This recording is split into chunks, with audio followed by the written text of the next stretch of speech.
जसं सूर्य भगवान जसा सर्व ठिकाणी व्यापक आहे तसा हा भगवान सुद्धा सर्व घटामध्ये असणारा व्यापक आहे. पण एवढा व्यापक असून सुद्धा मग त्या ठिकाणी व्यापक आहे भगवान म्हणून ज्या ठिकाणी त्या रूपाची असणारी त्या ठिकाणी आपण करतो. आपल्याला कुठेही कुठल्याही खाला येताना शिंदूर लावण्याला जर वेगळे दिसतात तर त्या ठिकाणी आपण नतमस्तक होतो. पण तुकोबरा या ठिकाणी नतमस्तक होते म्हणता येतं.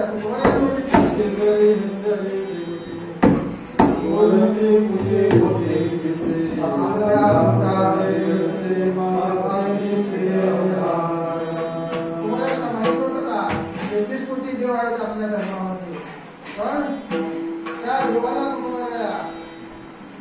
नतमस्तक सुद्धा होत नाही किंवा त्या देवाची स्तुती सुद्धा करत नाही. तर त्यांना शेंदरी केलेल्या ठिकाणी पण हा देव सुद्धा माझा पांडुरंग सुद्धा असणारा सर्व ठिकाणी व्यापक आहे. अनेक रूप धारण केले भगवंताला, पण ते रूप नको. हे कोणतं रूप पाहिजे?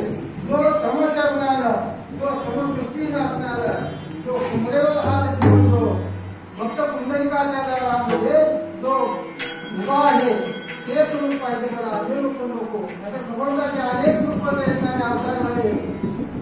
अवताराच्या